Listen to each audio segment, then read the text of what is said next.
প্রত্যেকটা মাইয়ে তার নিজের আমলের দরজাগুলো বন্ধ হয় আর তিনটে আমলের রাস্তা খোলা থাকে। তার মধ্যে আওলাদিন সলিহ, তার বংশধরেরা যদি বেঁচে থাকে, তারা যদি সবরেসানি করে, সেই সবরেসানিটা মাইয়েতের রুহুতে যায়। সুবহানাল্লাহ। আজকে ছোলা পড়ার বিষয় একটুখানি ভেঙে বলে দিই। আমরা যেটা বলি ছোলা পড়া, মেয়ের একটা হিসাব রাখার জন্য ছোলা নিয়ে পড়া হয়, ওটা তো ছোলা পড়া না। খতমে তাহালিল বলা হয়েছে। কি বলা হয়েছে? খতমে তাহালিল বলা হয়েছে। কি দিয়ে পড়া হয়? কি বলা হয়? লা ইলাহা ইল্লাল্লাহ। ঈমান আনতে গেলে কি বলতে হয়? আপনি জাহান্নাম থেকে বাঁচতে গেলে কি বলতে হবে? লা ইলাহা ইল্লাল্লাহ। সেই কালমা শরীফটা বন্ধ করার জন্যে এই আওয়াজটা মক্কার মানুষের কিন্তু সহ্য হতো না। এই আওয়াজটা আবার নবী যখন দিলেন, মক্কার কাফেরদের সহ্য হয়নি, তাদের কষ্ট হয়েছে, তারা বন্ধ করার চেষ্টা করেছে। যে আওয়াজটা তাদের পছন্দ হয়নি, ঠিক আজকের দিনে বর্তমান সময় পৃথিবীর এক শ্রেণীর মানুষ আছে, তারা বলছে কালমা শরীফ পড়া যাবে না।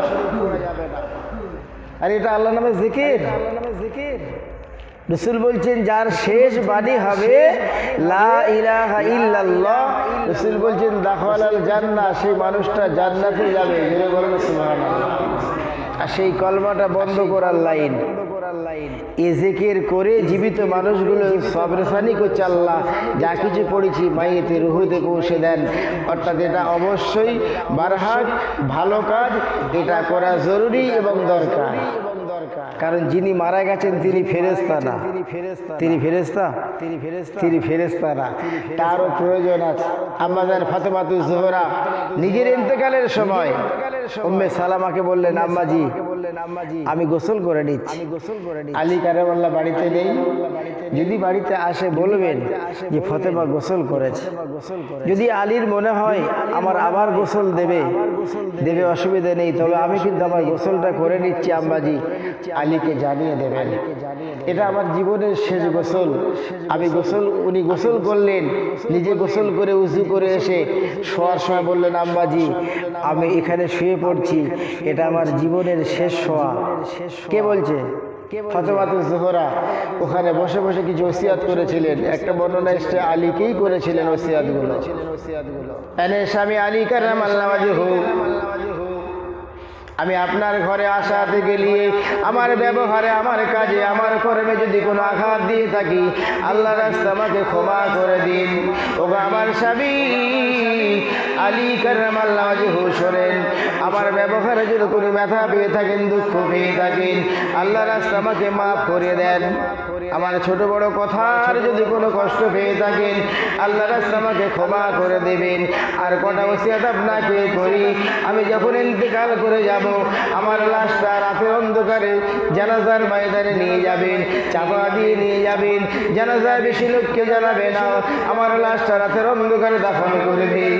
ও সময় আলী বলেছিল, ফাতেমা গো, আমার ঘরে আসা থেকে নিয়ে আমি আলী তোমার হকটা ঠিক মতো আদায় করতে পারি নাই। ওগো নবী নন্দিনী, ওগো নবীর কুলিয়ার টুকরা ফাতেমা,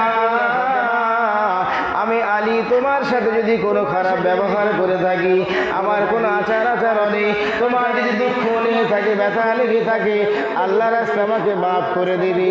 এভাবে স্বামী স্ত্রীর মধুর ভালোবাসার তাদের জীবন ছিল। একে অপরের কাছে ক্ষমা চাওয়া শুরু করে দিলেন, একে অপরের কাছে মাফ চাওয়া শুরু করে দিলেন। ফাতেমা বলেছিল, আলী গো, আমি যখন ইন্তেকাল করবো, আমার লাশটা রাতের বেলা দাফন করে দেবে। আলী জিজ্ঞাসা করলেন, ফাতেমা কেন? এই মক্কা মদিনার মানুষকে কি আমি জানাবো না? বলল, না, বেশি মানুষকে জানাবেন না, আর আমার লাশটা রাতের অন্ধকারে দাফন করবেন। কারণ যদি মানুষগুলো দিনের বেলা আমার বডিটা দেখে, আমার শরীরটা দেখে, আমার কাফন ঢাকা শরীরটা যদি দেখে নেয়, তারা অনুভব করতে পারবে ফাতেমার চেহারাটা মোটা ছিল কি রোগা ছিল, ফাতেমার চেহারাটা লম্বা না খাটো ছিল। ওগো আমার স্বামী আলী আমাকে রাতের বেলা জানাজা দিয়ে দাফন করে দেবে। কারণ আমি আল্লাহর হুকুমকে ভয় খাই, আমি আল্লাহকে ভালোবাসি, মহব্বত করি, আমি কবরকে বড় ভয় খাই। এজন্য ফাতেমা চেহারাটা আমি বিশ্বের মানুষকে দেখাতে চাই না। দাফনটা কখন করতে বললেন? রাতের আধারেই। কত ভয় খেতেন আল্লাহকে, তার মতো মানুষদের সাবরেসানি করা লেগেছে। আলী দাফন করার পরে কেঁদেছিলেন, জোরে বলে সুবহানাল্লাহ। কাঁদেননি? কেঁদেছিলেন। তাহলে আজকের দিনে আপনি কত বড় ফেরেশতা যে আপনার সবরেশানি দরকার নেই, বেশি বেশি করবেন, বিশেষ করে সোমবার রাতে, বৃহস্পতিবার রাতে করেন, জুমার রাত যেটা নিজের পরিবারকে নিয়ে ঘরে করেন, সূরা ফাতিহা, ইখলাস, দুরূদ শরীফ পড়ে পিতামাতার জন্য সবরেশানি করেন, সোমবারে করেন। আমার মোস্তফা দুনিয়া এসেছেন অধীনে আপনি করতে পারেন। এগুলো করলে আপনার পরিবারের মধ্যে দিন যাবে, কোরআন সুন্নাহর আলো সেখানে পৌঁছবে। আল্লাহ আমাদের সকলকে বোঝার তৌফিক দিন। আল্লাহুম্মা